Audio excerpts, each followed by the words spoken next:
Таганвай дакиканю тема чеченцы ауха и присулакских обществ. На самом деле, в присулакских обществ алгунд элла, в Исри яхкиешек, в Кида асма элла, Салатави бошел меттегю, гумбет бошел меттегю, Анди мохбу бисри бах бешберг. Ахка чеченцы ауха уггар алга таган алсмова дюцен дега и ауха мохбу хунди элчи. На сегодняшний день вот та позиция, та политика, которая ведется в соседней республике, она направлена на то, чтобы заявить, что чеченцы на территории Терско-Сулакского междуречья, здесь говорят, что Терско-Сулакское междуречье, это Сулак. И вот это пространство, вот эта огромная равнина, Бабаюртовские, Хасавюртовские и прочие районы, вот эта территория называется Терско-Сулакским междуречьем. Что с древнейших времен эта территория называется Ара-Эхка. Причем она называется не только у чеченцев, так она называлась и в западноевропейских источниках XIII века именно этим названием. Сегодняшнее наше выступление будет основано на работах, научных статьях, которые уже были изданы. Среди них статья «Чеченский аух» и «Западный Прикаспий» в источниках и документах. Это, в первую очередь, это статья Баширова. Я был соавтором, но непосредственно Цунче Буахбойза. Следующая статья – это к истории состава населения в историко-географических областях, как раз в Итри, Яхшел, Гумбет, Анди и Салатаве. Она тоже издана. Это Баширов, Хасмагаманов в соавторстве тоже выпустили статью. СОИКСИ – это Северо-Осетинский исследовательский институт. И третья статья тоже уже издана, это уже за нашим авторством к вопросу об этнической картине в Терско-Сулакском междуречье. Это был наш ответ Хапизову, который, о чем мы еще скажем, как раз таки эта позиция, это даже не назову ее теорией, а попытка заявить о том, что чеченцы в Аухе проживают только с 1763 года, и то они там появились по приглашению каких-то князей, так еще и платили им за это подать. Цундейла и Цаабухбоч и Бадоч по материалам, как я сказал, опубликованных материалов, мы сегодня выступим, и поскольку много фактического материала, Шугарбях Козлуихсен, я буду почаще зачитывать, цитаты зачитывать, смотреть на эту бумагу, потому что будут даты, но я буду стараться передать вам информацию так, чтобы вы прочувствовали и впитали ее, да, мула. Итак, прежде всего скажем, что сам этноним акинцы и ауховцы, их нельзя поставить между ними знак равенства. Оба эти термина, они употребляются с самой древности, то есть все первое тысячелетие, с 1 века нашей эры и даже с 5 века до нашей эры. Вот отец истории Геродот, античный автор, он впервые упоминает у себя племя аухатов в районе северо-восточного Кавказа, их как раз-таки локализуют. То есть это территория Дагестана, это территория Чечни, отчасти это территория Ингушетии. И это уже 5 век до нашей эры. И вот этих авхатов Геродота 5 века до нашей эры связывают с областью Аух, которая упоминается у Валерия Флака в 1 веке нашей эры. То есть, смотрите, у нас в 5 веке до нашей эры упоминается само племя Аухаты, и в 1 веке нашей эры, то есть это 2000 лет тому назад, упоминается область Аух, которая тоже располагается на Северном Кавказе. Мы, чеченцы, прекрасно знаем, где эта область находится. Соответственно, попытки заявить, что термин «аух» — это кумыкская или тюркская интерпретация чеченского слова «эхка», она не имеет под собой никакого основания, потому что если говорить о населении этой территории, то об тюркском переселении, миграции с территории Азии, об этом речи не шло в этот период. Это еще до возникновения тюркского каганата, до возникновения хазарского каганата и, значит, интеграции в него тюркских племен, включения. Все эти события были, здесь совсем другие племена были, не тюркоязычные. Поэтому аух – это местное название, которое, этимология, то есть значение, смысла которого надо искать здесь. Итак, это Геродот и Валерий Флак. Далее у нас Плиний Старший, тоже в 1 веке, упоминает племя Аки-Салитов. Значит, вы знаете, что Аухай Мака, значит, то есть Ахкшанюк Аха, Салу и Тейпа Долшту, которые впоследствии основали узденское сословие Сало-Уздени. Значит, там же у этого же автора, у Плиния Старшего, в 1 веке нашей эры упоминаются Аккисы, это очень важно для нас обратить на это внимание, опять же упоминаются аухеты. То есть все эти термины упоминаются античными авторами. То же самое у Клавдия Птолемея, 2 век нашей эры, тоже аккисы упоминаются. Значит, они же локализуются Латышевым на территории северо-восточного Кавказа. То есть это не просто слова слова, названия племен, которые совпадают с современными чеченскими племенами, но это еще и локализация этих племен именно там, где они сегодня проживают, с охватом более широкой территории, чем сегодня. Значит, Птолемея мы сказали. И я хочу зачитать цитату Даниялова. Обращу ваше внимание на то, что еще одно племя, 5 век, то же самое племя Аугар или Аугар, оно упоминается в качестве племени, состоящего в Гунском союзе. Гунский союз, вы знаете, что вот территория, она как есть, так и оставалась. Но различные союзы возникали на ее землях. То есть в ранний средневековый период на территории северо-восточного Кавказа возникает Гунское царство. И различные авторы, авторитетные авторы считают, что гун – это не название народа, а название территории, которую населяют определенные народы. На разных этапах гунское племя были включены финские племена, были включены тюркские племена, были включены и исключительно кавказские племена. Некоторые авторитетные ученые считают даже, что гунны – это в первую очередь кавказское племя, в которое потом включились и другие общества. И, допустим, Гурам Гумба, вы знаете, абхазский исследователь, вот он выпустил большую монографию, и он там пытается разделить, значит, есть белые гунны, так называемые эфталиты, есть, значит, кавказские гунны, хоны и так далее. И как бы там ни было, при этом у нас вот есть факт. Это значит, образование, которое существовало на северо-восточном Кавказе. И вот я зачитаю цитату Даниялова, поскольку у нас вот тема, касающаяся Дагестана, это очень символично. Вот гости наши с Ауха знают эту фамилию. И вот что пишет Даниялов, я процитирую. «Народы, обитавшие в древности по обе стороны Дербента», вот тут у нас вот внизу Дербент, вы знаете, на север идет Дагестан, на юг идет Азербайджан. Населявшие обе стороны Дербента на Приморской плоскости и в нынешней Чечне, начиная от Зорки и Албании, то есть Азербайджана, до Термодонта, то есть до Терека, именовались маскутами, скутами или хушанами. Хушаны – это другое. Верхние маскуты, то есть северные маскуты, называют себя нахчеваями, то есть нахчевай. Вероятно, выходцами из Нахчевана, первобытного по Библии жилища Ноя. То есть нас планомерно, потихоньку отправляют в Нахичевань. Хотя речь идет о территории Чечни, речь идет о территории современного Дагестана. Значит, и мы знаем, что чеченец, для того, чтобы сказать, что он чеченец, он будет говорить Нахчева. И, между прочим, эта Нахчева, форма древняя, она впоследствии, вот эта конечная «в», приводит к тому, что у нас появляется форма Нахчуо. Это в лингвистике, в чеченском языке известные процессы, когда вот эта «в», она округляет последнюю гласную. И «нахчава» превратилась в «нахчо». А потом это «о», «нахчо», сделала «нохчо». И это современная литературная форма. Значит, это тоже очень важно. И далее. Прошли мимо, значит, нас. И далее пишут. Это, впрочем, по всем соображениям не подлежит никакому сомнению, так как то, что они называли себя «нахчева». Так как все народы Прикаспийской Сарматии или Дагестана происходят от внуков и правнуков Ноя, то очевидно, что слово «нахчевай», как название первобытного жилища отцов всех родоначальников, могло остаться у массагет, то есть масхутов, о которых мы сказали, то есть тех же самых гуннов, неизменным в патриархальном их горском быту. Надобно заметить, что древние произвольно называли словом «массагет» многие народы севера, так же, как и слова «сармат» и «алан» в буквальном смысле, первоначально означавшие «горец». Значит, и далее. Верхние массагеты или мичехуши, вот смотрите это слово, массагеты или мичехуши, упоминаемые Геродотом, Диодором, Плинием, Квинтоном, Курцией и Птолемеем, есть те самые, которые в VI веке до Рождества Христова, то есть до нашей эры, ввели войну с Киром, это знаменитые иранские, персидские правители, Дарием и Таспом и Александром Македонским, а впоследствии с сасанидскими царями. А теперь обратите внимание. Даже упоминая, что эти массагеты имеют название или мичехуши, значит, здесь Нахчевай отправили в Азербайджан, хотя речь идет о территории Чечни и Северо-Восточного Кавказа, а мичехуши или мичегиши или мичегиш – это кумыкское название чеченцев. Им же иногда пользуются и кабардинцы. То есть здесь вот такой громоотвод делают, лишь бы не упомянуты были чеченцы. Хотя сегодня это очевидные вещи. Я хочу сказать, что я сейчас еще прочитаю цитаты, но эта цитата – это не тот случай, когда мы берем вот «ух ты, как совпало». этих материалов, их очень много, их очень много.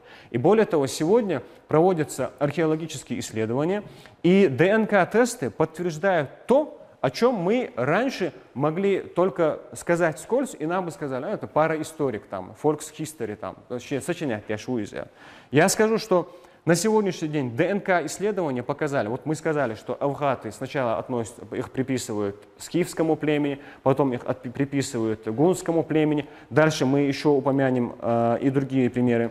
И ДНК-тесты, вот есть исследования, 20, если я не ошибаюсь, 24 иностранных автора, они написали более 100 страниц англоязычного доклада по результатам ДНК-исследований. ДНК-исследования провели по митохондриальной ДНК. Из 86 народов, которые претендовали на наследство скифов, вот скифов разделили по черепам монголоиды и европеоиды, то есть европейцы и монголоиды.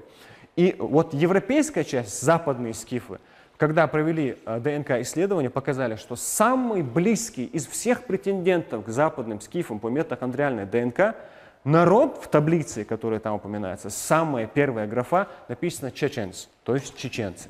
А против таких фактов уже не пойти, это невозможно.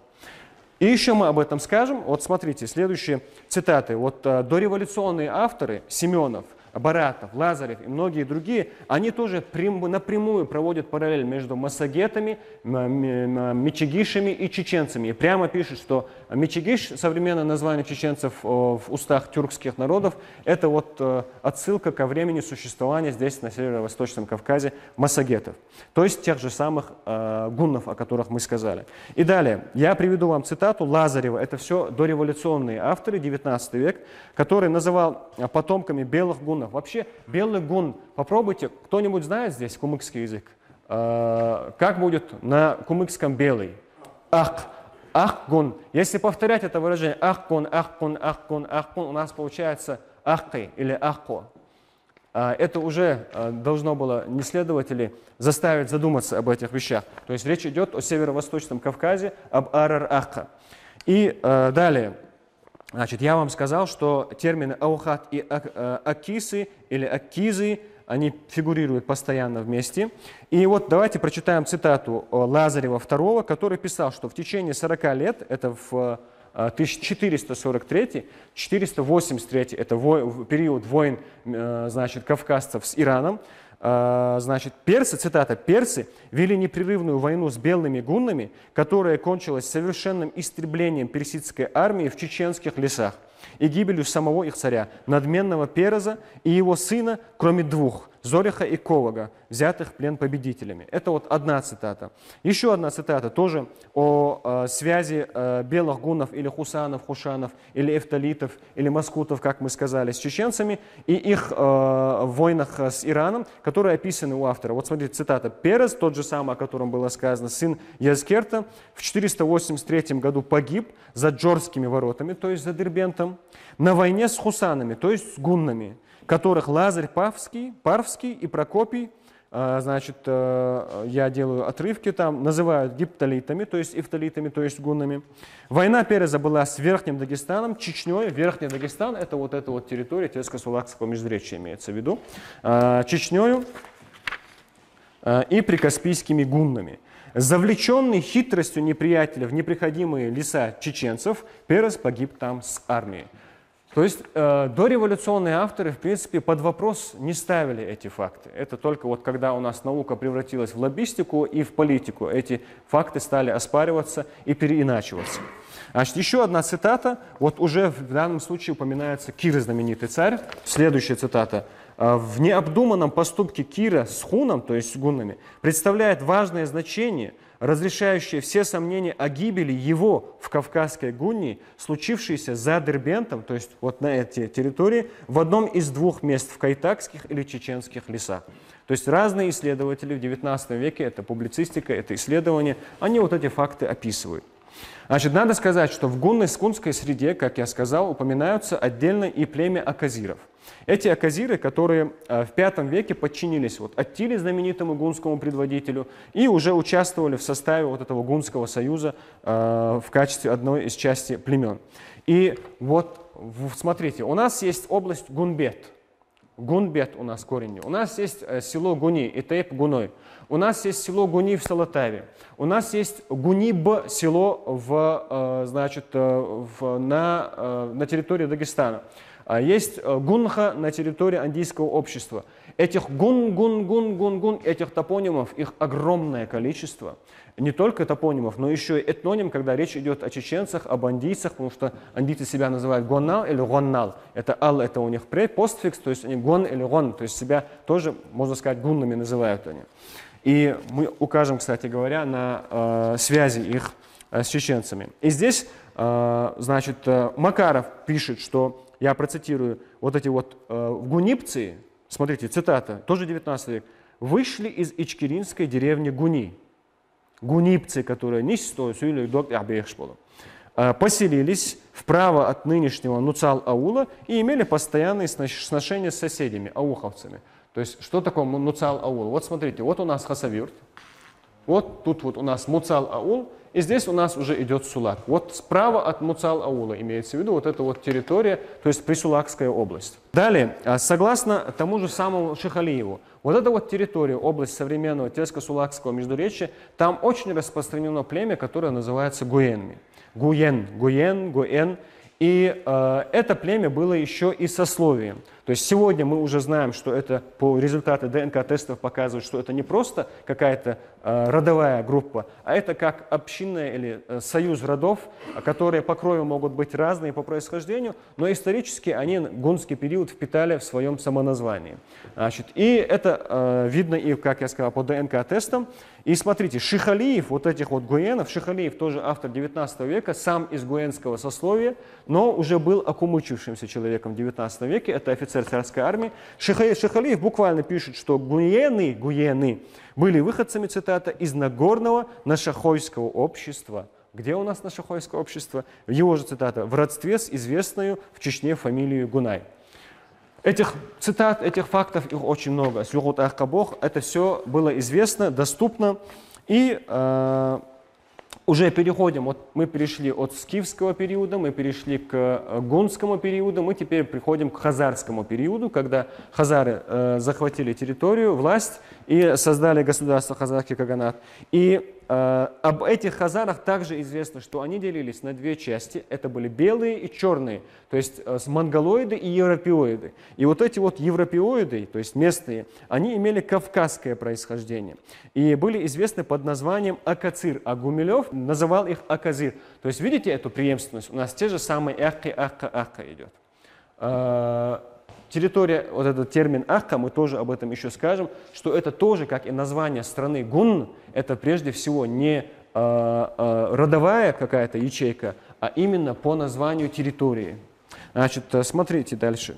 Я приведу Артамонов, если кто-то знаком. Артамонов – это знаменитый хазаровед. Это очень авторитетный советский ученый, но вот в его издании 30-х годов, то есть до того, как Сталин непосредственно стал вмешиваться в историческую науку, а вы знаете, что с подачи Сталина вся Маровская школа, Кавказская, ефетическая школа, она была раскулачена, она очень интересные объективные факты описывала по истории не только Кавказа, но и всего мира.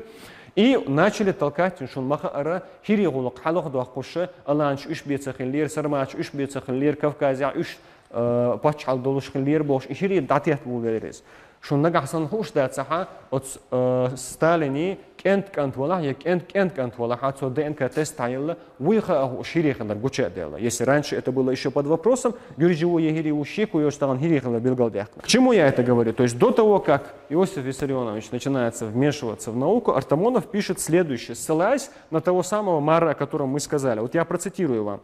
Хазары, как новое переоформление каспов, вот это вот каспы тоже, обратите внимание, с этой точки зрения могут считаться древнейшим населением Кавказа, с точки зрения Мара. Не только северного, но и южного Кавказа. Из чего, конечно, не следует, что хазары действительно тождественны с каспами, то есть они не одно и то же, но только вбирают этих каспов в себя. И их реликтовым вариантом кистами, то есть реликтовым вариантом каспов, вот этих вот автохтонов кавказских, их вариантом являются кисты-чеченцами. Я здесь тут.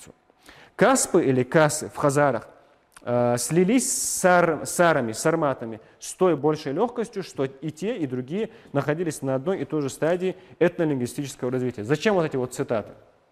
Кто такие каспы? Каспы – это албанское племя. Албанцы, проживали на территории значит, Азербайджана, северо-восточного Кавказа, на территории частично Грузии, там Кахетии и прочее, на территории значит, Тылавской губернии бывшей. И вот то же самое албанское племя, их преемниками считаются аланы. То есть Албан и Алан, вот римский автор был, Марцеллин, они говорят, что это одно и то же. Это одно и то же, просто мы теперь называем албанов аланами албовцев. И трактуют эти римские авторы, античные авторы, это слово алан, как горец.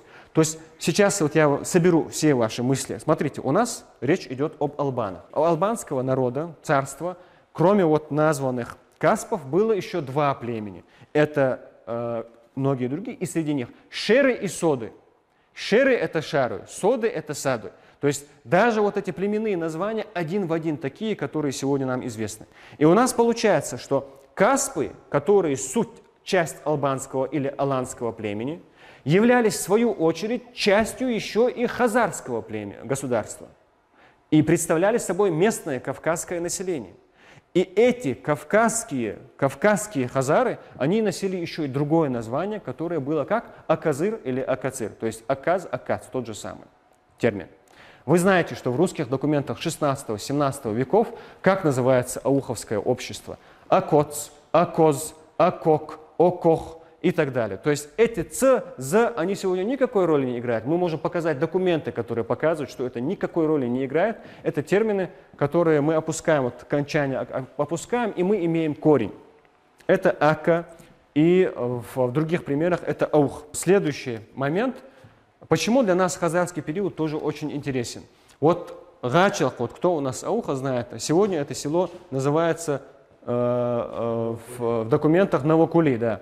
Гачалк Оштусунаха, и вот этот вот Качкалык, так называемый Гачалк Аух или Ерексу Аух, этот населенный пункт делится на несколько кварталов. И один из этих кварталов называется Газаргала. В Газаргала были проведены значит, археологические исследования. И вы знаете, Газаргала напрямую связывается этот термин с хазарским периодом, и раскопки, которые были там проведены, подтверждают, что это хазарский период. Вы знаете, что сегодня это чеченский населенный пункт и территория расселения чеченцев. Так вот, третий период раскопанных материалов археологических в городище Хазар-Кала, он относится к концу хазарского периода, и он охватывает 8-9 века нашей эры. Так вот, что интересно, вот я буду постепенно вам это рассказывать, вот керамика, которая относится к 8-9 веку в городище Хазар-Кала, она находит параллели с керамикой, которая обнаруживается на Дону салтово-маяцкой культуры. Вот смотрите, причем здесь Хазар-Кала, чеченцы, здесь значит, Новокули, и причем здесь Дон и салтово-маяцкая культура. А при том, что известный исследователь Мудрак, он в Хазарском альманахе, это научное издание, опубликовал статью, в которой показал, что на керамике, и не только на керамике, вообще эпиграфические письменные памятники салтово-маяцкой культуры на Дону, это хазарский период, на ней обнаруживаются письменные памятники, которые читаются на двух языках. Угадайте, на каких? Кто-то знает, кто-то не знает. Чеченский и иранский язык. Причем чеченские, там примеры приводятся, я не буду много приводить примеров. Допустим, вот каба, кувшин у нас, да, в нем продукты хранились, на нем написано налха, переводите. Масло. Нарисована лошадь, и рядом с ней выражение «зюргадин». Переводите. Тут даже думать нечего. То есть у нас на рунической письменности, рунической графике, руника, салтово-маяцкой культуре, четко чеченский след, только в самом хорошем смысле этого слова. И Хазаргала, то есть хазарское городище, 8-9 век, у нас идет связка, привязка с чеченской, опять же, к чеченцам территориально. И что важно, На сегодняшний день я как бы презентацию, можно сказать, делаю, но не буду удаляться в подробности, потому что это право людей, которые сделали это. На территории Чеченской Республики обнаружены эпиграфические памятники, то есть камень, на котором есть надпись на рунической графике. То есть у нас сейчас мы на пороге, опять же, большого открытия. То есть у нас не только на Дону вот есть письменный памятник хазарского периода чеченцы. Значит, не только вот эта Хазар-Кала, которая относится к чеченцам, и это тоже непосредственно хазарский период. Но у нас теперь еще есть в Чечне найденные в Аргунском ущелье письменный памятник на рунике. И я не сомневаюсь, что впоследствии исследователи все это увяжут в одно звено. Зачем я все это вам рассказываю? Я это рассказываю, чтобы вы увидели эту преемственность. Скифский период, Акисы или Акизы-Аухары. Значит, гунский период, Акисы, Акизы, Аухары. Албанский период, те же самые Акизы, Акисы или же Каспы, которые родственны Шерам, Содам и прочим. Это все чеченские племена, которые постоянно историками, исследователями размещаются вот на территории вот этого северо-восточного Кавказа. Разве могут быть какие-либо сомнения о том, что речь идет об автохтонном населении этого региона, которые абсолютно очевидно, по крайней мере, дореволюционные исследователи и досталинские и советские исследователи прямо вот пальцем тыкали Нохчи, Нахчевай Бовш. Видимо, кому-то этого недостаточно. И, значит, вот это вот период, как я сказал, это у нас в IX веке разрушается хазарский каганат, вернее, в X веке. И после него наступает время возникновения так называемого Аланского государства. Аланское государство, вы знаете, что оно было разрушено вследствие нашествия монголо-татаров. В 1222 году первый удар они совершили, а непосредственная оккупация состоялась с 1238 по 1240 год. За 2-3 года они фактически оккупировали всю эту территорию.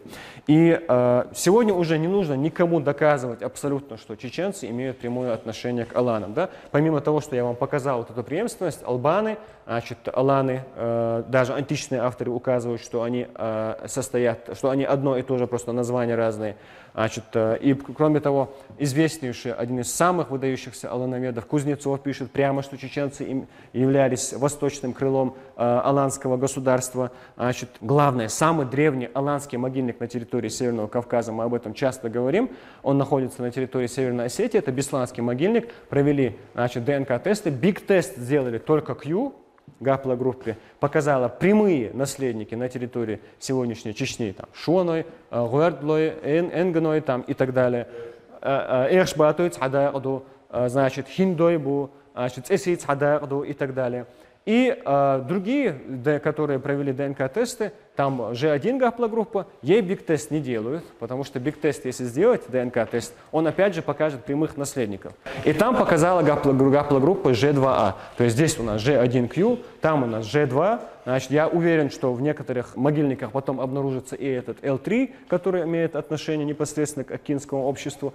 И ДНК-анализы, ДНК-исследования, они вот рушат всю вот эту вот кипу бумаг, макулатуры, которую собрали за советский период. И он настолько уже политизируется, этот вопрос, что некоторые люди пытаются объявить ДНК-генеалогию лженаукой.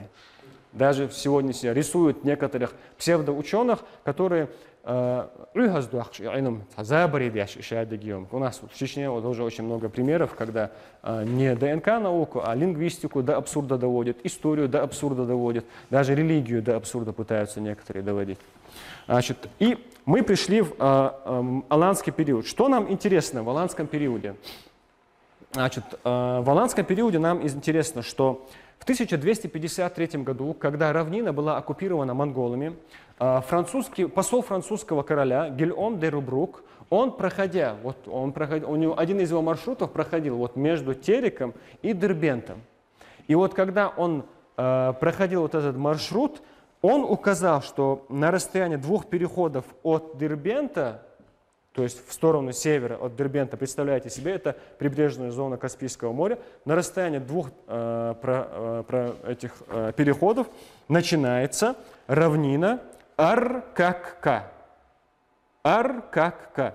Когда Мы поработали, я, к сожалению, забыл, чтобы показать вам, я сейчас скажу вам, Гарвардский архив, это там есть один из оригиналов вот этой хроники, мы ее посмотрели, там действительно написано РКК.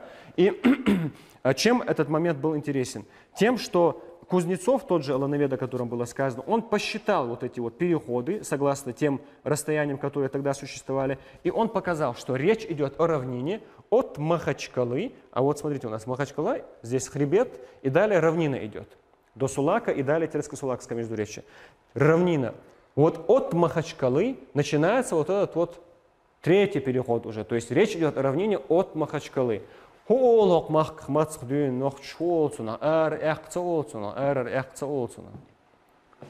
что еще нужно этим людям? Есть еще. В других исследованиях тот же Рубрук, допустим, упоминает, что самое интересное, это большой подлог на самом деле. Вот в некоторых списках старых, вот этих рукописей Гильома де Рубрука, Плану Карпини, это западноевропейские послы и путешественники XIII века, то есть период, когда монголы оккупировали плоскость, они упоминают, до сих пор пишут в некоторых переводах, аланское племя Ас. Ас пишут. Мы работаем, вот непосредственно здесь находится Магомед Баширов. Им этот момент был обнаружен и указан в публикации. В одних из списков вот этих вот рукописей фигурирует не ас непонятное, вот это абсолютно несвойственное для латинского языка, а фигурирует аланское племя Акас. С это множественное число. То есть Ака, Аке. Два варианта этого названия. Он упоминает равнину Аркака, то есть Ар-Яка, и племя Ака или Аке. Аланское племя Ака или Аке. И даже не пользуясь этими фактами, Виноградов, известный археолог, и Умаров, чеченский исследователь, они непосредственно связывали акинское общество с аланским племенным союзом. Значит, этих фактов их огромное количество. Еще один пример. Значит, в 1364 году, это уже, значит, 14 век, да, мы все еще под монголо-татарским игом, константинопольский патриарх в своем документе, он упоминает, значит, область Ахох. Что такое Ахох? Опять же, возвращаемся к документам 16-17 веков. Ахох, Акох, Акоц, Акоз, Акачане. То есть и тогда этот термин употребляется. Значит, наконец, в 1395 году, вот мы на прошлой лекции об этом говорили, у нас идет значит, описание нашествия Тимура на Северный Кавказ, и опять же говорится о том, что Тимур, значит, ведет боевые действия, спустившись с Симсима, то есть с горного массива Чеченской Республики, он спускается и подходит к подножию горы Аухар. И вот эти вот споры, это вот, дескать, это Хунзах там и так далее. Собардеш, этот Аухар, там упоминается Шамхал. Шамхал там называется, если у вас Шамхал потомственный Курайшит, причем здесь подножье горы Аухар, когда он спустился, Тимур, с гор на плоскость, первый пункт, на который он натыкается, это территория бывшего Ауховского района, Аухай-Мохтмабу. Посмотрим, где находится Ширчурт. Вот здесь на карте не будет видно, вот это А, это Аух, С – это Салатави. На их стыке вот здесь находится Ширчурт. Это прямо вот начало горного массива, у входа в это горное массив. Этот горный массив. Вот там и гора Аухар, то есть это нынешняя Салатави. Салатави образуются только в конце 16-го, начале 17 века, выделяется из ауховского общества. То есть у нас в конце 14 века опять же упоминание Ауха. И мы уже переходим на события 15 века. После того, как Тимур ушел, мы на прошлой лекции об этом говорили, у нас начинаются крымские походы, завоевания, значит, чеченцев загоняют в горы. И что вот интересно, обратите на это внимание. Я говорил на прошлой лекции, что после того, как Иран захватил территорию Северо-Восточного Кавказа и загнал чеченцев в горы, они посадили здесь свои гарнизоны. Тюдам бело что? Вот кто знает, Меск село в Чечне. Меск – это Мескиты. Вот из Ауха у нас сегодня гости. Вы все прекрасно знаете, что есть Кешен населенный пункт.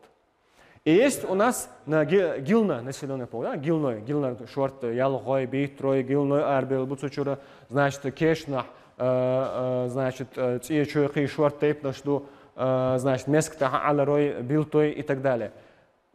Вот некоторые мне говорят: Амин, при чем здесь 15-16 век и 3 населенных пункта крепости, которые основали персы там в сасанидский период? Я говорю: стоп, их относят к сасанидскому периоду дагестанские исторические сочинения. Но проблема в том, что такие выдающиеся востоковеды, как Бартольд, Минорский, они говорят, что все эти сочинения – это компиляции 16, 17, 18 века и отражают события не далее нашествия Тимура. То есть это 15-16 век. А теперь смотрите, 3 города персидских, иранских – Гилян, Кашан, Маскат.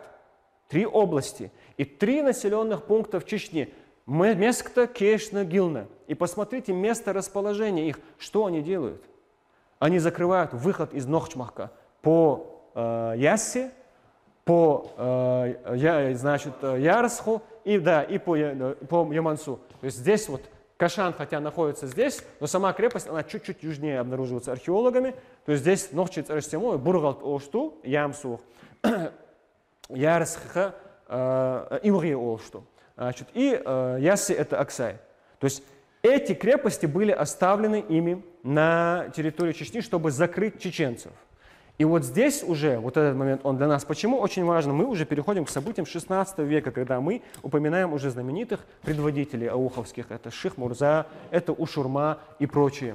Вот эти крепости, вместе с ними сюда были переселены еще и разные насельники, разные, которые подчинялись Ирану через их марионеток. Марионетками их здесь были шамхалы, которые были тогда в Казикумухе. Они еще не вышли на равнину тогда. И в 1538 году, как об этом говорилось в Тептере Тарих Шаха Тахмаспа, иранский шах пришел на северо-восточный Кавказ, он пришел в Чечен, разбил там черкесов и казаков, которые пытались там расселиться, разбил этих людей и отступил, и после этого у чеченцев появляется шанс, возможность реконкисты так называемой.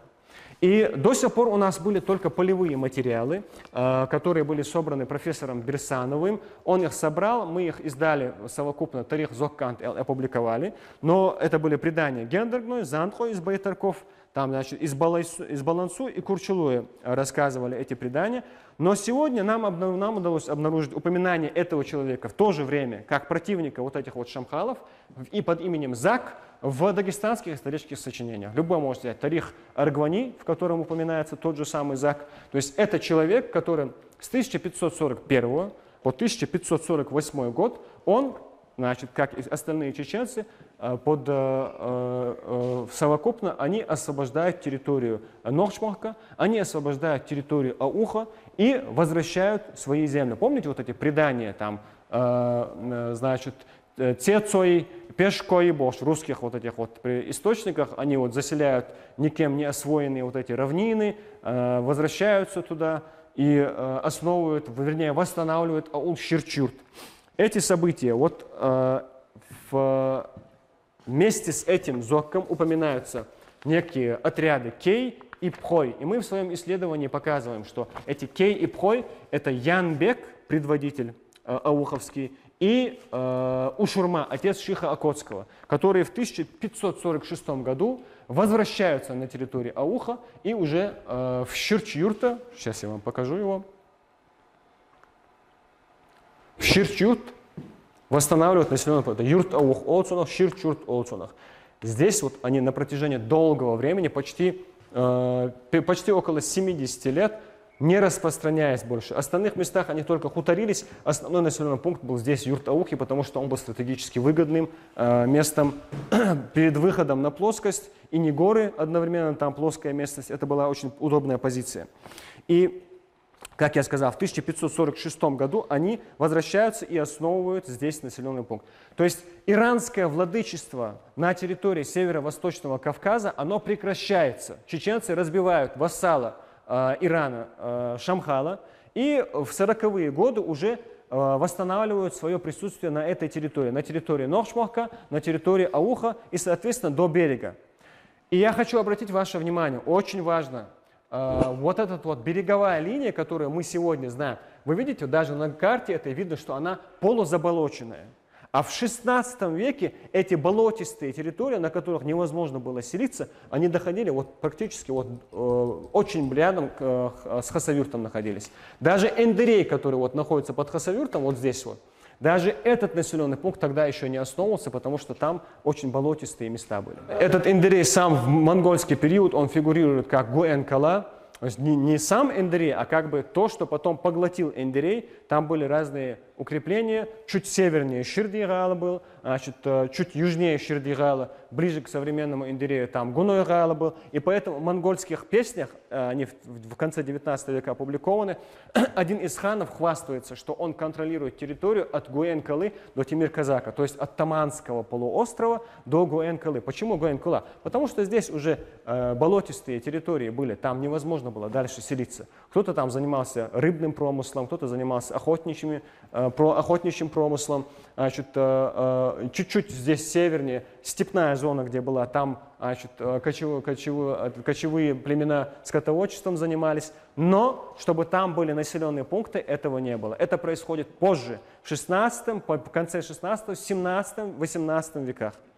Значит, дальше. Вот мы сказали про 40-е годы. Состоялась чеченская реконкиста. В 1546 году Ушурма и Янбек, они возвращаются в Аух, они сидят в Ширчурте.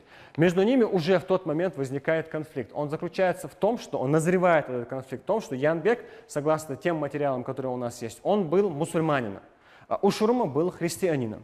И вот смотрите, в 1557-58 году, пока чеченцы, вот это, проливая свою кровь, пытаются восстановить свое присутствие здесь, Шамхал и кабардинские предводители отправляются в Москву и борются за то, чтобы Москва стала их патроном, то есть покровительствовала им и помогала друг против друга. В итоге вы знаете, что выиграло это соревнование Кабарда, потому что Иван Грозный женился на кабардинской княжне, которая впоследствии известна как Мария.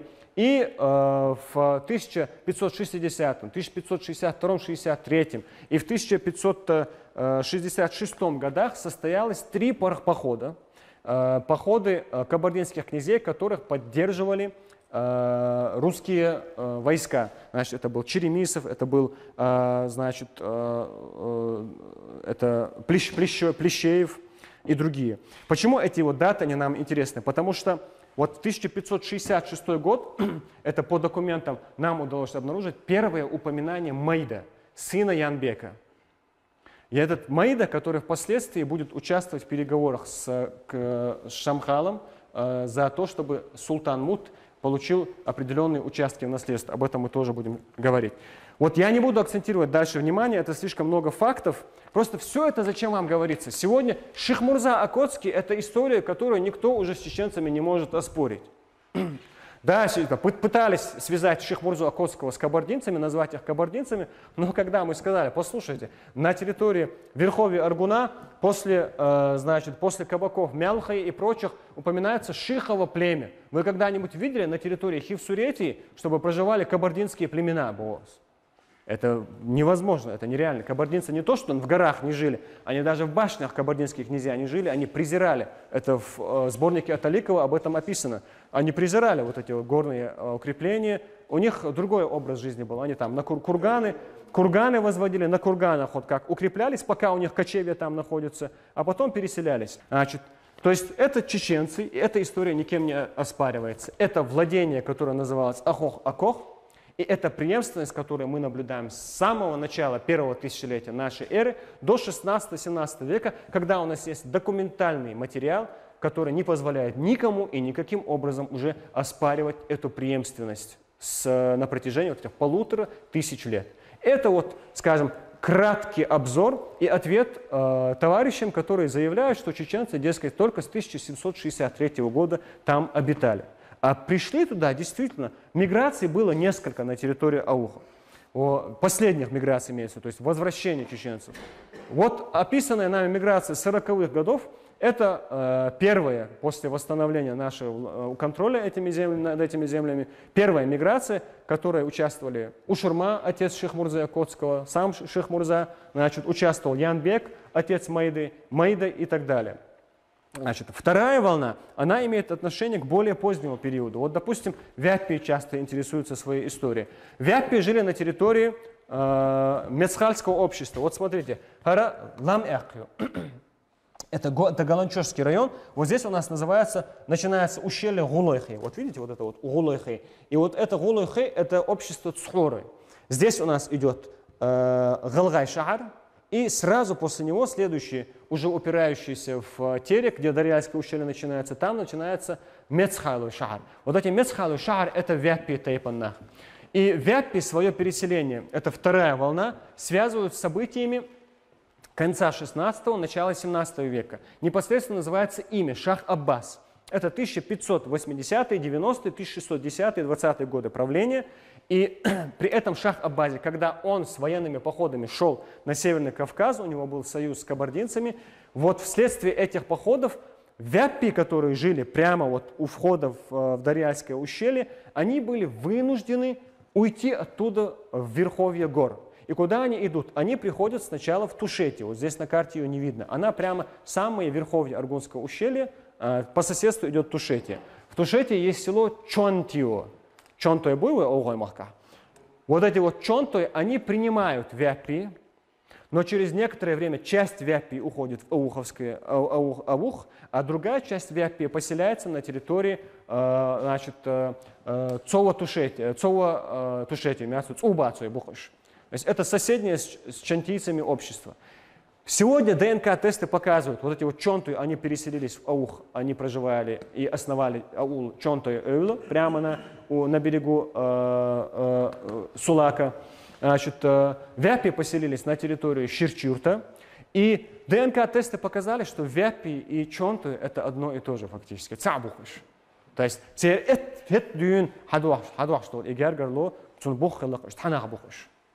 это очень интересные моменты. Это отражает, что вот эти все переселения, это все закономерные процессы, обусловленные какими-то историческими и родственными фактами. Дальше я скажу, что вот про Шейх Мурзу коротко надо сказать. Опять же, вот, чтобы немножко остудить некоторые головы наших соседей. Кто такой Шейх Мурза Окотский? Шейх Мурза Окотский – это человек, который в русских энциклопедических источниках называется первым проводником русского или московского влияния на территории Северо-Восточного Кавказа. Зачем кто-то скажет? Потому что тогда это была безысходная необходимость. Потому что, с одной стороны, на нас наседали Турция и Крым, с другой стороны, на нас наседали шиитский Иран. С этими странами, со всеми у нас только плохие опыты.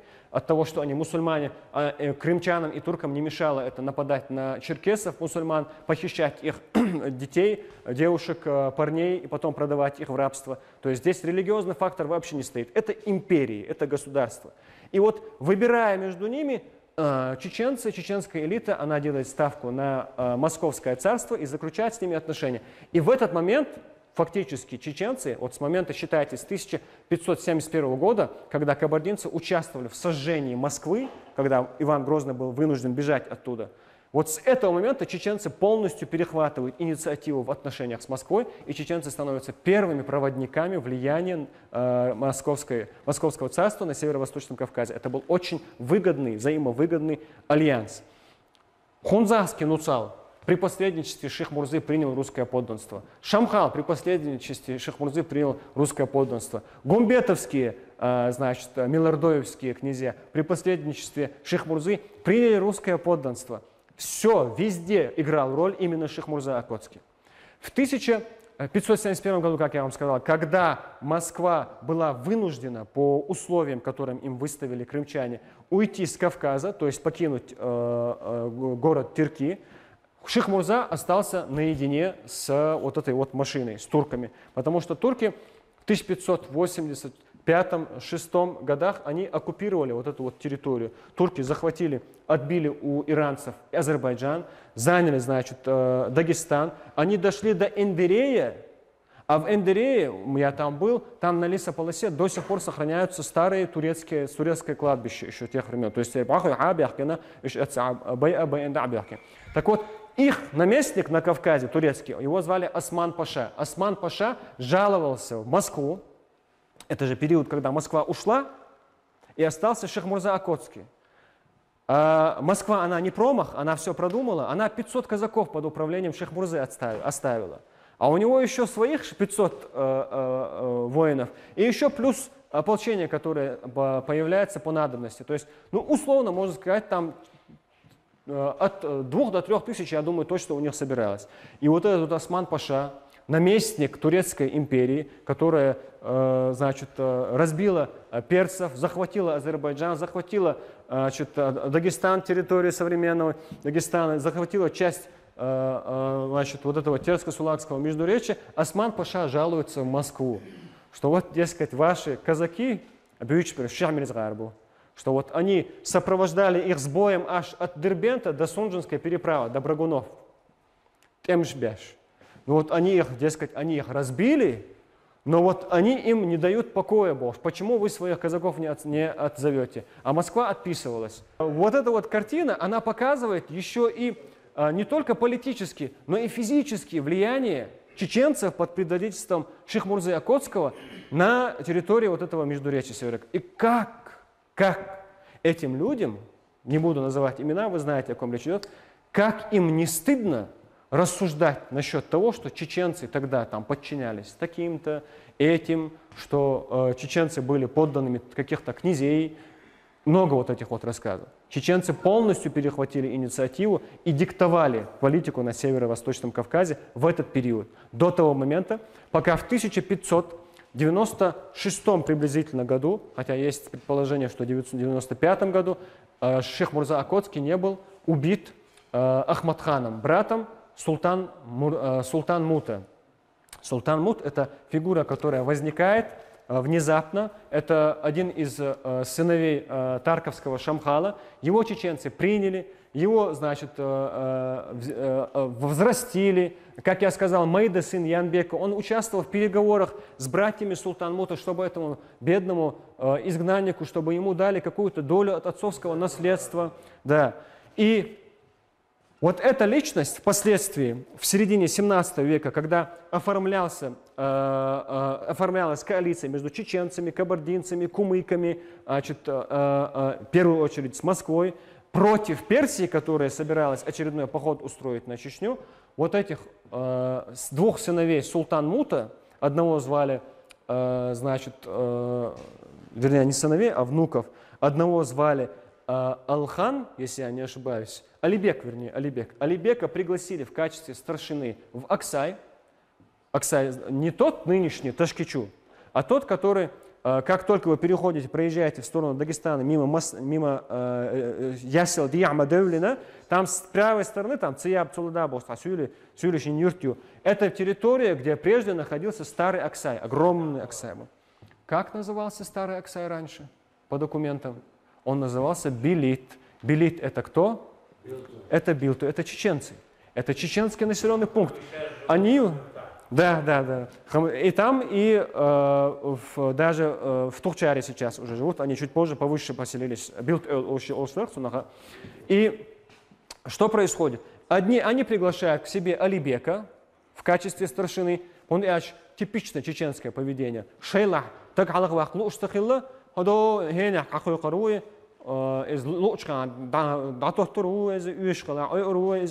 а его брата Чопана приглашают в Эндерей, тоже чеченцы.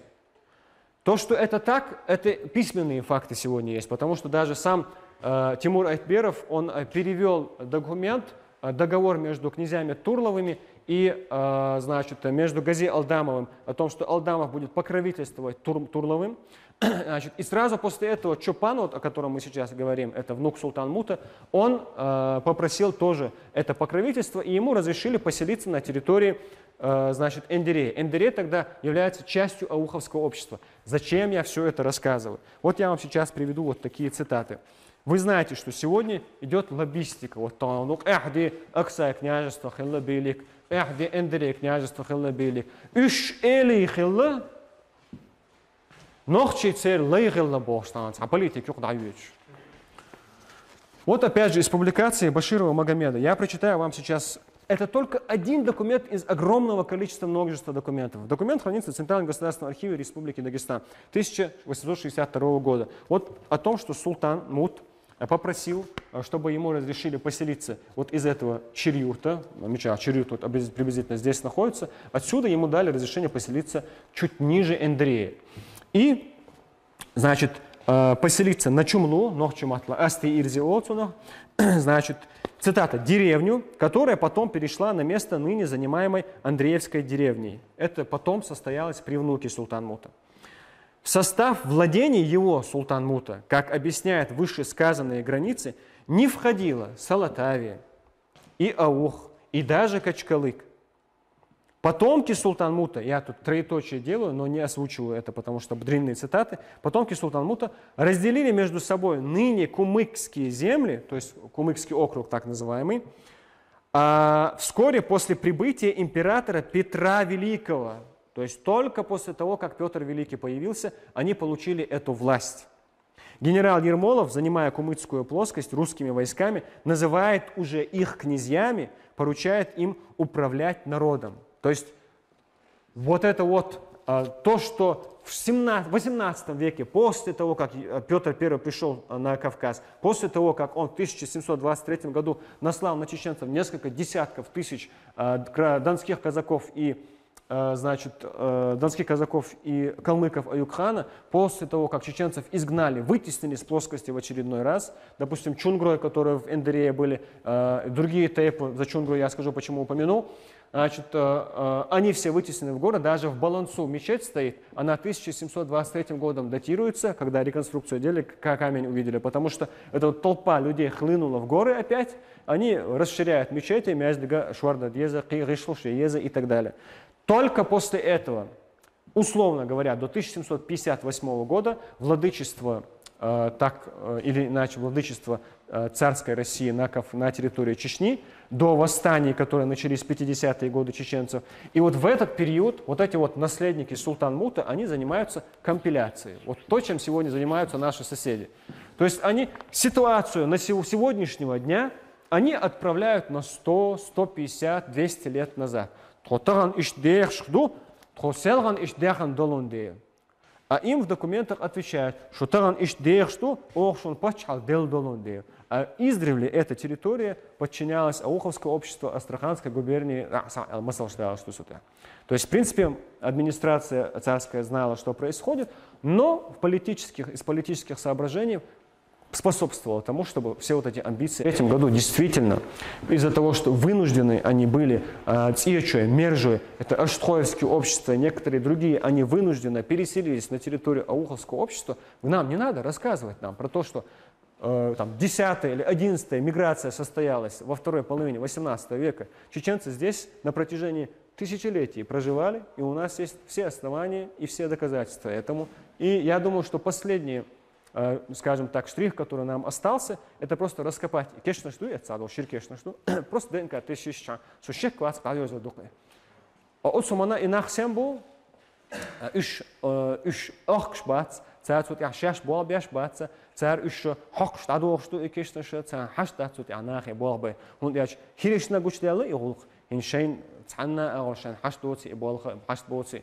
Даже если мы не делаем ДНК, а берем черепа погребенных людей, это называется крайнеологические исследования, можно легко обнаружить вот по черепу человека, кто его преемники, кто его наследники. А если говорить, допустим, Хиримох Бичи, монография Язенера, выдающийся исследователь, археологи, современный Хинслер, Хиримах Каха, Хинслер, Хирибуй, у них есть только в могильниках 18 века их предки. Дальше идут совсем другие люди, которые обнаруживают параллели с могильниками уже на территории Северо-Восточного Кавказа. Просто политика, все это пока что так вот стоит. Но мы тоже не торопимся. Главное, мы сейчас уже какую-то работу проводим. Да, вот я думаю, что на этом то, что касается вот исторического обозрения, мы закончим. И сейчас быстренько перейдем в тему, значит, административно-территориального деления. Вот помимо всего этого Пытаются утверждать наши соседи, что Аух он возник только в 1943 году как район, и уже в 1944 году он был упразднен. И все, 1 год у вас был, вас больше не было, Богца. Вы тут пришли сюда в 18 веке, и что лайхилла, что кюкюгалляхилла, что гуля Богца, что мох бахцар Богца. Харжадек дичтовое. Вот это все мы оставим, да, и перейдем к вопросу территориально-административного деления. В Бирже 19 века автор 43 населенных пункта ауховских насчитывает на территории Ауха. Я не буду это огромное количество перечислять. Просто скажу, что вот с 1840 по 1859 год у нас существует юридически оформленное образование. Оно называется наибство Ауха. Вы знаете, что имамат Шамиля был признанным государством. Вот смотрите, эта карта, составленная, если я не ошибаюсь, в 1857 году. Она, она их 1-2 экземпляра, в 1957 году одна из них, по крайней мере, датируется. И вот здесь вот наибство Аух, это русский перевод этой карты. Рядом стоит наибство Салатавия. Между прочим, в наибстве Аух на 1957 год наибом был Хоту Мамаев, шатепан Гендергнохел Луиза, Оцункан Тимиргерихилла. Вот у Тимиргери была супруга, если я не ошибаюсь, ее звали Апи. У Апи было 2 брата. Эти оба брата были салатавскими наибами. Салатаева, вы знаете, это сегодня Казбековский район. Эцаха Дилмяхтер Тушхила, то есть центр Ауха это Ширчурт исторический. Значит, центр Салатави – это Дылым. Что интересно, вот этот вот, я сказал, что у наиба Ауха Хоту Мамаева сын Тимиргери, он женат на Апи. Апи имеет 2 братьев, Гибека и Умара. Они оба были салатавскими наибами при Шамиле. Штейпан бил то ебу, царь ногче муат бьющ буэта. В Салатаве, Догтях Салатаве, самое сердце этой территории, Сантаган Сюлемат, Люр Сюлемат бьющ, Бейшнах Бойштаган. Один из представителей этого рода на сегодняшний день, Акрам Бошк Антуиза, он протестировался, ДНК-тест сделал. Что вы думаете? Билду Халаргучтелла. Да, вот я берег твил, дам улахат, хажимала, бухбу арбастива, инаха, шейхарцонаха, хихумаца хелчи, шейдейшн дюал берег хикрбацаш, хенюхал изавайн гурду. Но это принципиально важно для нас. Важно, как и тот факт, что вот у этих братьев Умар и Гибек. Гибек похоронен в Гендергнах, Нохчичуат Абелан Луиза. Значит, их отец, его звали Хаджибек. Этот Хаджибек тоже был наибом Салатави. И он скончался, если я не ошибаюсь, в 1839 году, да? В 1939 году, по-моему. Нет, погиб в 1945 году, значит, тоже будучи наибом Салатави. А брат этого Хаджибека, его звали Дац, погиб в 1832 году под Гимрами, находясь с первым имамом Дагестана Гази Магомеда. А их брат этого Хаджибека и Даци, его звали Султанбек, погиб в 1839 году в Ахульга, заслонив от залпа имама Шамиля. Вот это вот чеченская династия салатавских правителей. Почему наибов? Почему они такое влияние там имели? Об этом мы тоже сейчас скажем, когда перейдем к этому вопросу. Что для нас важно? Юридически, вот у нас существует наибство ауховское, ауховское наибство, наибство аух. Вот это вот оригинал этой арабоязычной карты. То есть я вам показываю, это юридически существующий район в составе государства имамат Шамиля, который был признан некоторыми государствами. Итак, дальше у нас, после того, как Чечня была присоединена к Российской империи, с 1959 года Аух фигурирует как Ауховский участок Кумыкского округа, административно-территориальной единицы ЮИС. В 1962 году Аух фигурирует как Ауховское наибство. Вот смотрите, наибство Ауховское, административно-территориальной единицы ЮИС. В 1913 году уже фигурирует как Кишень-Ауховский участок Хасавюртовского округа, административно-территориальной единицы ЮИС. Царь Гулюич здесь. В 1921 году, когда начинает формироваться Дагестанская область, несмотря на протесты ауховцев в апреле, они во Владикавказе выразили протест и потребовали, чтобы их присоединили к Горской республике, это бывшая Тельская республика, Ауховская территория, все Тельско-Сулакское междуречье, вот это вот, оно никогда не состояло в Дагестане до 1921 года. эта территория была Терской области при царской России, Нохчи Мохкахалбуиз. Это на картах тоже видно. Об этом тоже монография. Теперь смотрите. Присоединили все Терское Сулакское междуречье вместе с ауховцами к Хасавюртовскому округу. По переписи 1926 года, это в ДССР, Дагестанская ССР, указано 83 населенных пункта ауховцев на территории Дагестана. 83 населенных пункта в 1926 году. Это они начинают фактически теснить, вытеснять, выдавливать это население, создавать, уже планируют создавать то, что называется резервацией. Вот индейцев поселяли на определенные маленькие участки, чтобы они оттуда не вылезали. Вот так они уже планируют, создают резервации. Как это происходит? В архивах 27-28 годов что мы наблюдаем? Вот пишут уже 83 населенных пунктов в 26-27-28 году ДССР отчитывается о том, что 6 сел и 14 хуторов у ауховцев. Подготовка к созданию резервации, как я сказал. В отчетах по данным 29 года, там нет, центральный аппарат тоже работал, цитату вот я прочитаю. Чеченцы живут в 20 поселениях Бабаюртовского, это 19,5% населения. В 57 аулах Хасавюртовского, это 48,1% населения. Вы сопоставляете сегодняшние картины, это 20-е годы. И в 4 аулах Шелковского района, 2% района. Хасавюртовский район, национальный состав населения довольно перстый, это я цитату читаю. Преобладающими народностями являются чеченцы 48,2%. И кумыки, пекаргомки 45,3%. Далее идут уже аварцы 2,1%. И то это 2,1%, это последствия политики, которая начинается с центральным аппаратом, они начинают с заселения этой области, чтобы создавать противовес. Вот дальше пойдем. Это источник издания орготдела ЦИК ДССР от 1930 года. То, что я сейчас зачитал, вот эти вот демографические, то есть численность чеченцев на территории на этих районов. К 1942 году в ДССР уже имеется 52 чеченских аула. Вот 83 было, стало 52 к 1942 году. На 1939 год, когда перепись была, их насчитывалось 23 тысячи человек. Кумыков в Хасавюртовском районе было 19 тысяч. 23 тысячи нохчи, 19 тысяч гомки, 15,5 тысяч городских, 9800 значит, остальные, включая там Сюли, Цадахрой там, и прочее, да. И вот у нас получается, что к лету 1942 года выходит постановление, проект постановления о выделении Ауховской резервации, 15 сел и 6 хуторов. В 1943 году эта резервация состоялась как Ауховский район в составе ДССР. И уже в 1944 году, вы знаете, 31 января вышел указ, и дальше уже состоялась депортация и упразднение этого района. И нам, нам сегодня говорят, только в 1943 году у вас был район. Что вы хотите? Вы даже почти не существовали на наших землях.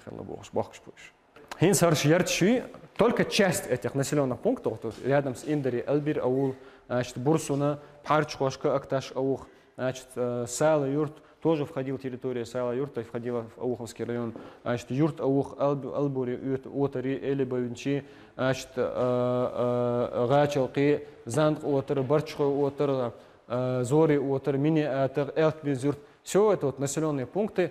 Так, мы переходим теперь. Это проекты, когда проектировали Ауховский район, вот такие вот зарисовки у нас есть.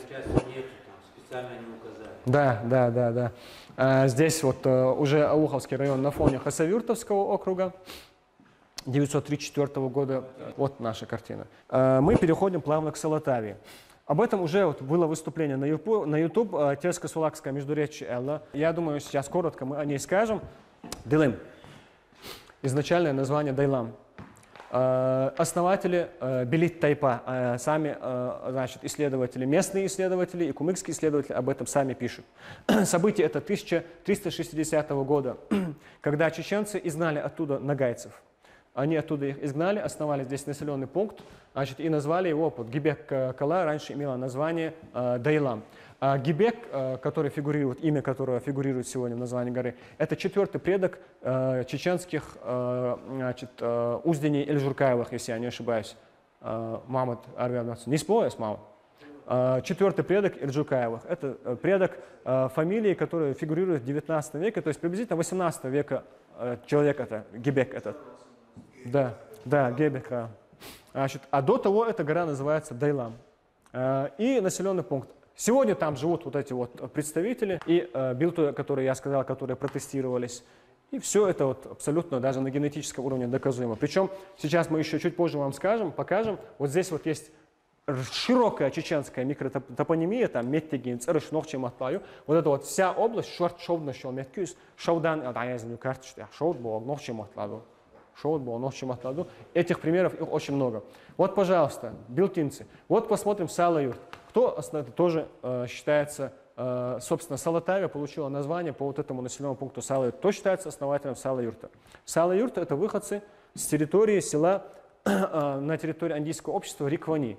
Риган Олцуа Нохч. А Риквани Мюшпо основатель.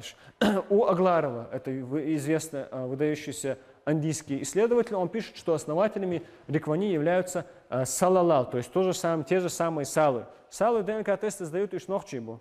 А Мишер Бяхкан, Риган пришли в Салатавию, до Салатавии пришли из Андии. А в Андии откуда они пришли? Они пришли туда в 16 веке из Аргонского ущелья, из Вашиндароя. И Шихалиев, о котором я вам сказал, который сам является выходцем из этого сословия, пишет о том, что Сала являются выходцами из Вашиндароевского общества, состоящего в родстве с ауховцами.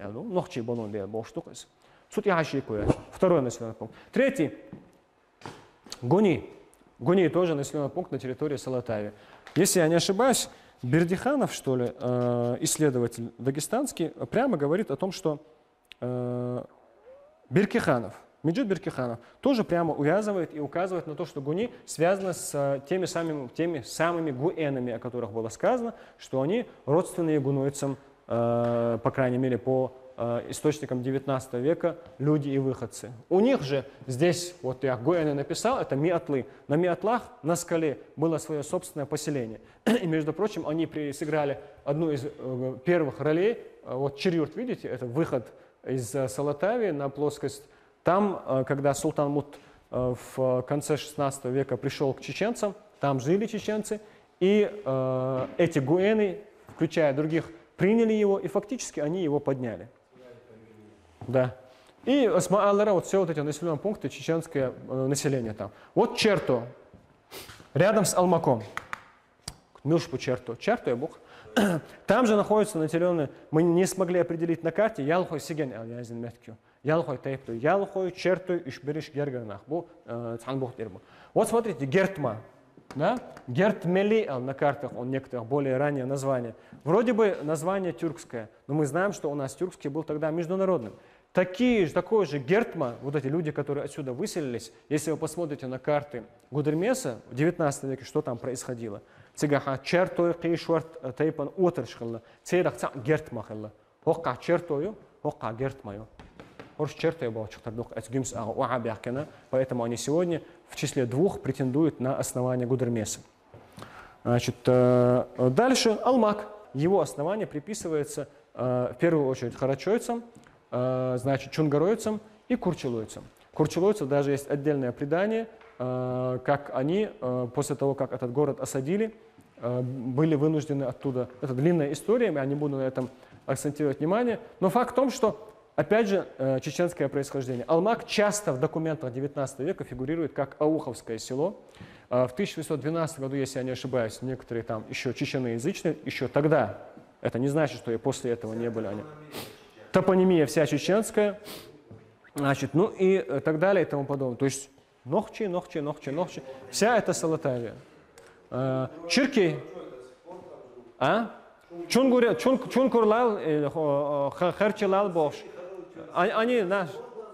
Да, они до сих пор. Да. И Чиркей, вот посмотрите, на прошлой лекции я говорил, не все, конечно, здесь есть одно из рукописей, мы ее еще не опубликовали, говорится, что Сесну и Тейп, Сесну считаются братьями Ишхой, ДНК-тесты это подтвердили. Сесну и Тейп проживает на территории Чиркея на момент, когда Таймас-хан приходит и оккупирует чеченскую равнину, иранский шах. Вот смотрите, что такое Чиркей? Чиркей — это люди, которые переселились сюда с равнины. Как они на равнине оказались?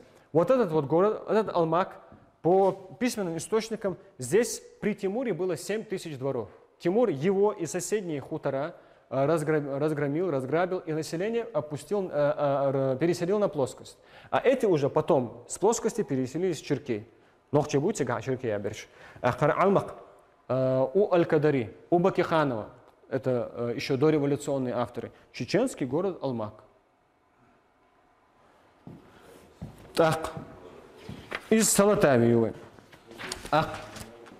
Когда йол утр шайрш, царь абовштуешь, в 18 веке только, особенно после того, как шейх Мансур начал свою проповедническую деятельность, стали переселяться, потом там стали родниться, ну и, соответственно, начали аваризироваться многие.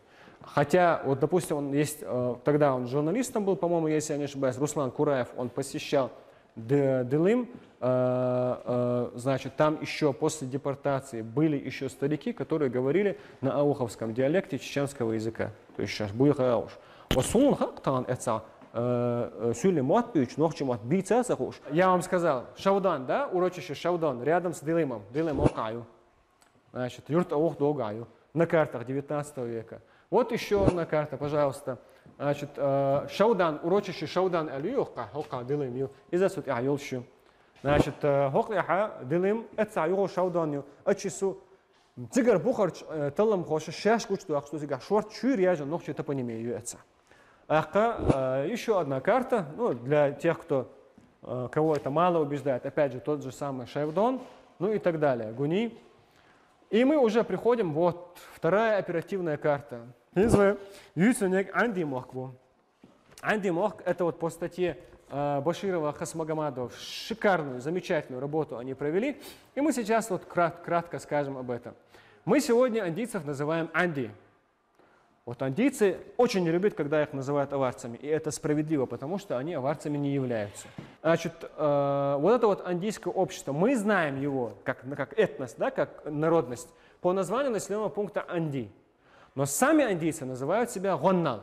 По названию, Гон там корень идет, по названию населенного пункта Гонха, Хайбаха, Басаха, Истерха, Гунха, это чеченский топоформант, там идет корень Гон. Гон или Гон, опять же, те же самые Гунны, Гунны и так далее. Гунбет, который вот рядом находится, тот же самый корень. Они себя называют Гоннал, то есть их самое древнее поселение, об этом писал и Шиллинг, это признавал и Агларов, это Гунха. Почему для нас это важно? Вот смотрите, про село Риквани я вам сказал, да? Салала основатели, выходцы из Вашандеройского чеченского общества. Значит, пошли дальше. Сам населенный пункт Анди. Значит, Анди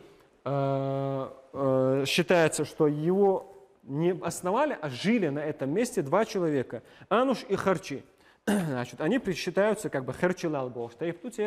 Харчи болчих тердухаш. Надо ДНК-тест сделать, но, по всей видимости, к этому это все идет.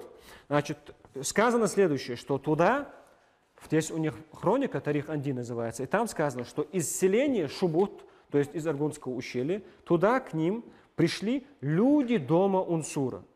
И мы, в принципе, это знаем, и Баширов и Хасмагомадов прямо об этом пишут, что люди дома Унсура – это, значит, дишнинского тейпа люди, выходцы. И здесь даже параллель, что дишни приходят в Харчу, потому что Харчу считаются выходцами из дишнинского общества. И вот Буха, Ануш, Харчи Бошу, Ши Олуша, Даканта. К ним приходят люди из дома Унсура. Среди них 3 человека, исключая всех остальных, самых главных 3 человека. Это, собственно, Унсур, это Араш и Баши, это 3 брата. До сих пор потомки этого Унсура. Дишни Тейпту, Хуайдушты. Унсурилал Тейпту. Баши Тохомду Цере, Араш Тохомду Цере. То есть люди, которые стояли у основания андийского населенного пункта. А это событие начало 1-й трети 16 века. Дишни Тейпту Шунсуйора. Дальше пошли. Позже к ним, вот к этим андийским, пришли Тохумы, Тохум Бог, Тейп Бог, Санду, Дадиль из Зумсоя, Шамхалилал из Беноя, Харчилал и Абичол из Нашхоя. Теперь что будешь?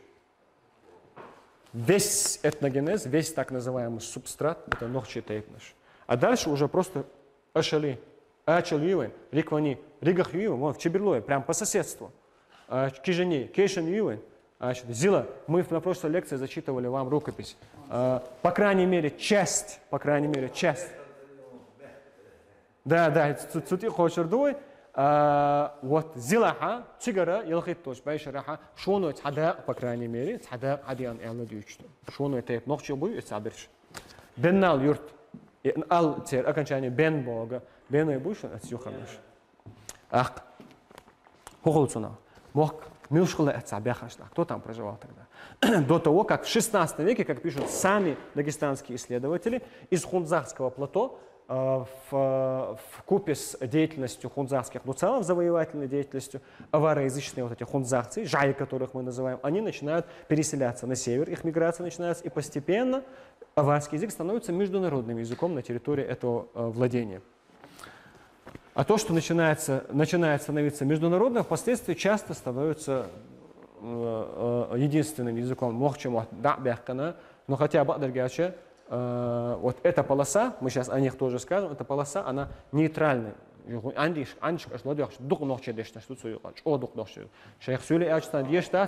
нейса дохун дяш асмаала тага нохчи шуаху тайпан анди нах шортбу цар зилой оло цар гунхой ол анди оло гагатлой оло юха гагатли юртю денка тест якна йошсан сүле алар издалгарга жепол долшумду цан юха хаденка тест дадуш нохчи бух больш гучбиуш нахбу хунда, потому что мы сегодня имеем документальные источники тому, что это вот такая картина.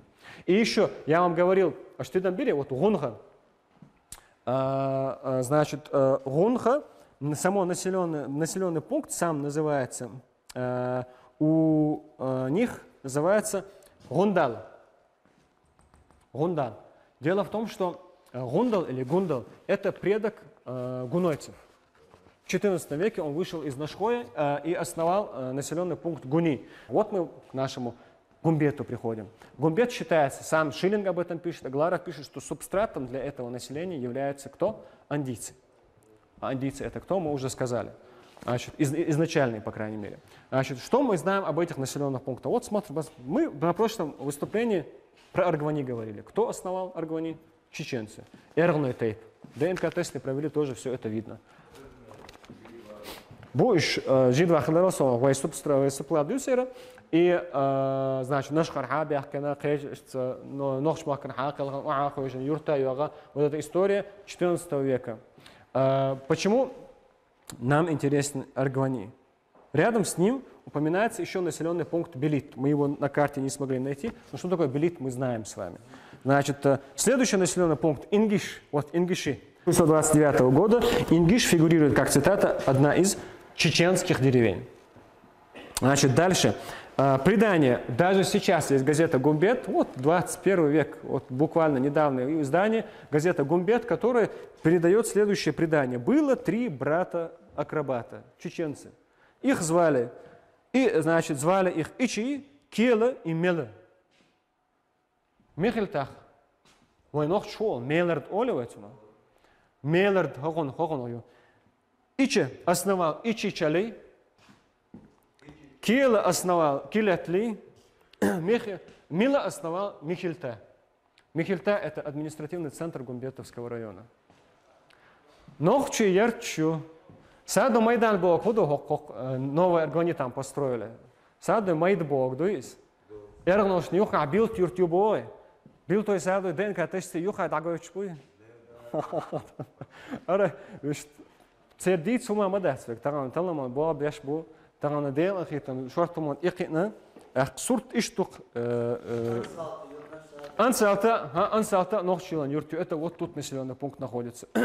Значит, цечой цхадагадуцу юкаха, они сегодня находятся на территории Арштинского общества, относятся. Ну и так далее. И вот завершая, я скажу, что изначально в 1859 году вот эта вот полоса, Гумбет, значит, Анди, дидойские общества, в котором там Тухум, там Хачар там и прочее, Хачарой и показывает ДНК-тесты Нохчихела. То есть это все левобережье Андийского Койсу. Они были включены в состав Ичкеринского округа Терской области. И только потом были в состав Дагестанской области переданы в качестве Андийского округа. Но даже в 1895 году, не говоря про, собственно, вот местное население, гумбетовцы, андийцы, там, дедойцы, там насчитывалось по переписи до 1000 душ чеченцев. И про Шоны можно сказать, что, дополняя, вот, поскольку у них есть разные версии, вот Султан Мутвы и Султан Мутилоч. Султан Мутивали Алга, Гажерой почти юг метик шилуш бючпу и шел. То есть у них были даже документы, у них были при царской России, но потом они были утрачены, что с персидским шахом, с персидским двором контакты были. Потом султан Мута они приняли, его тоже вот в числе вот этих вот гоенов, салатавцев. Некоторые материалы говорят об этом, что они тоже в передовых рядах были, кто поддержал его. Потом переселились из Эндерея в Аксай, из Аксая переселились в район, значит, Азамат-Юрта на Терек и так далее. И Шунаш, и Цадакби, Дошчхилер, Белгалдах, Кайрабош, Элдовун, Дючтуас, и Ртадиазоша, Шунгушту Карсурт. Это дот шуртуш, ойден отун моттуй тагана ашун хагойтно иза, а на самом деле это огромное количество материала, это документы, это ДНК-исследования, это археология и многое другое. Вот та реальная объективная картина, о которой сегодня можно говорить, рассуждая о том, когда чеченцы были в Аухе, когда чеченцы были в Андии, в Гумбете, и вот когда другие народности там появились, и как мы пришли к сегодняшней этнографической картине на этой территории. На этом мы сегодняшнее наше выступление завершаем. Мы планируем еще в дальнейшем, насколько это будет возможно, продолжить цикл наших лекций. И по затронутой сегодняшней тематике, даже вот тема Султан Мута касающаяся, она такая обширная, ее можно подробно раскрывать, она уже изучена, исследована. И поэтому надеюсь, что нам удастся и в дальнейшем все эти наши новые изыскания доносить до вас.